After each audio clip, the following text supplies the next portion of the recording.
আজকে অভিষেক বন্দ্যোপাধ্যায়ের নিজের উচিত নিজের বাড়িতে ফেলে দেওয়া। 4 তারিখ বাংলায় থাকবেন, কলকাতায় দেখা হবে বেলা 12টার পরে। ও বলেছিল 4 তারিখে দেখা হবে। আমার মনে হয়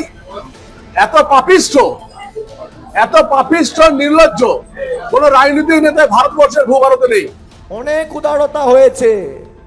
4 তারিখ ফল ঘোষণা হবে, রবীন্দ্রসঙ্গীতের সাথে ডিজেও বাজবে, এবার বলে দিয়ে গেল। ও তো সবার বাড়ি ভেঙেছিল, গরিব মানুষের বাড়িগুলো ভেঙেছিল 2021 পরে। গরিব মানুষের টাকা যে শোষণ করেছে, তাতে ওর নিজের উচিত স্বেচ্ছায় জেল যাওয়া। কত ধানে কত চাল বুঝবো, আমাদেরকে ধমকানো আপনি ভাবতে পারছেন? এবং যেভাবে শোষণ করেছে, ইংরেজের চেয়েও বেশি শোষণ করেছে অভিষেক বন্দ্যোপাধ্যায়। মুখ্যমন্ত্রী সভায় কাগজি বস্তা সব কাকুলি কেন, ওদের 20টা সাংসদ এমএলএরাও যোগদান করেছে। 20 জন সাংসদ অলরেডি যোগাযোগ করছে। প্রশাসনটা সবার, কোনো দলীয় কর্মসূচি নয়। এবারে কেউ যদি ধরুন আশ্রয় চান, আশ্রয়দাতা হিসাবে আমাদের মালিক হচ্ছে শ্রমিকদা, শুভেন্দুবাবু, কেন্দ্রীয় নেতৃত্ব। আমরা দল যা ডিসিশন নেবে আমরা মেনে নেব। আপনার কি বললাম, রাজনীতি কখনোই একই ভাবে থাকে না। রাজনীতিক সবসময় পট পরিবর্তন হয়, কোনোটাই হ্যাঁ অথবা না বলা যায় না, এটাই রাজনীতি। জেলা কার্যালয় আমাদের আছে, এটা আমাদের প্রসেনজিৎ চ্যাটার্জি, মানে আমাদের যে বাঁকুড়ার সাংগঠনিক জেলার প্রেসিডেন্ট, তার নিজের বাড়ির, এটা যেহেতু বাড়িতে প্রচুর লোকজন আছে, সেই কারণে নিজে বসবার জন্য একটা অফিস করছে। এটা ওর ব্যক্তিগত পার্সোনাল অফিস। তো আমাকে এখানে ইনভাইট করেছে যে দাদা তুমি এসো, প্রচুর লোকজন বাড়িতে আসছে, তো যাতে আসতে পারে। আমাদের জেলা কার্যালয় আছে, জেলা সভাপতির এটা নিজের অফিস, জেলা কার্যালয় থেকে অপারেট হবে। ওই সৌমিত্রদা বেশ কিছু জন আধিকারিক এবং আমলা, তাদের বিরুদ্ধে যে গ্রেপ্তারের পরোয়ানা জারি, আপনাদের কি আছে? গ্রেফতারি করে কোন আধিকারিকদের? বিভিন্ন ক্ষেত্রে গিয়ে দুর্নীতি করেছে। দেখুন, একটা কথা হচ্ছে যে আপনি যদি কৃতকর্মের ফল আপনাকে ভোগ করতে হবে। যে সমস্ত নেতা বা অফিসার যারা খুব দুর্নীতিগ্রস্ত করেছেন, তাদেরকে নিশ্চয়ই ভাবতে হবে, তাদের নিশ্চয়ই ভালো কিছু হবে না।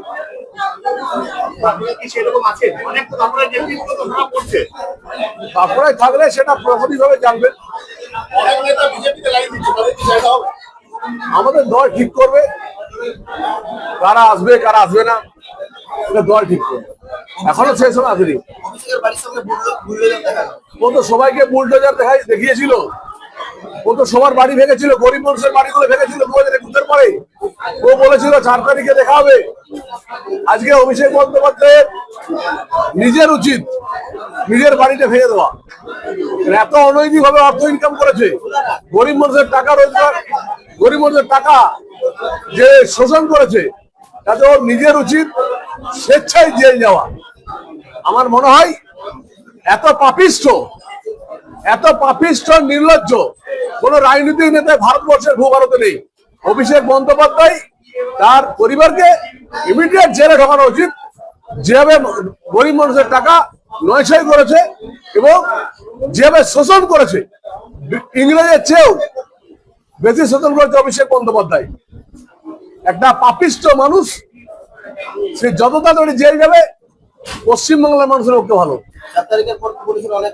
আমি তো একটা কথাই বলবো, একটা নির্লজ্জ পাপিষ্ঠ, যত রকম বলা যায় তত রকম একটা ছেলে। আজকে মুখ্যমন্ত্রী সভায় কাগজি বস্তা সব কাকুলি কেন, ওদের 20টা সাংসদ এমএলএরাও যোগদান করেছে। 20 জন সাংসদ অলরেডি যোগাযোগ করছে। অভিষেক বন্দ্যোপাধ্যায়ের কাছে কেউ থাকতে চায় না। আমাদের ভারতীয় জনতা পার্টি কেন্দ্রীয় নেতৃত্ব এবং রাজ্য নেতৃত্ব অনুমোদন দিলেই 20 জন সাংসদ চলে আসবে। 80 জন বিধায়ক আছে, তারা কি যোগাযোগ করেছেন? 50 জন তো হাজির হননি বিধানসভায়। তাহলে বুঝুন, আমরা দরজাটা আমাদের শুভেন্দুবাবু এবং শ্রমিকদা, ওনারা পারমিশন দিলে এবং কেন্দ্রীয় নেতৃত্ব পারমিশন দিলে হবে। কিন্তু একটা কথা বলি, বিজেপি অনেক বড় দল।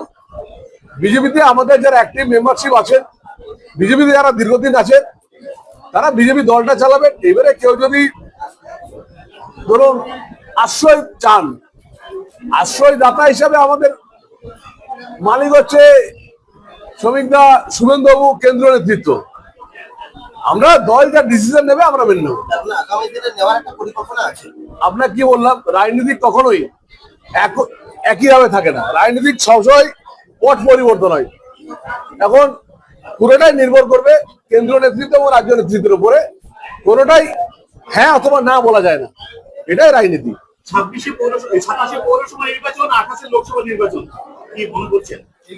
মানুষ ভোট দিয়েছেন, আমার মনে হয় পৌরসভা ভোটে একটা ভোট হয়নি, গ্রাম পঞ্চায়েতে ভোটে মানুষ ভোট দিতে পারেনি। মানুষ ভোট দেবেন, আমরা 71% মানুষ ভোট দিয়েছেন ফলতাতে, ঠিক আমরা প্রত্যেকটা জেলায় জেলায় জনগণ ভোট দেবেন এবং আমরা প্রত্যেকটা জেলা পর্যন্ত আরো দখল করবো। আগামী নির্বাচনগুলি তাহলে কি শান্তিপূর্ণভাবেই হবে?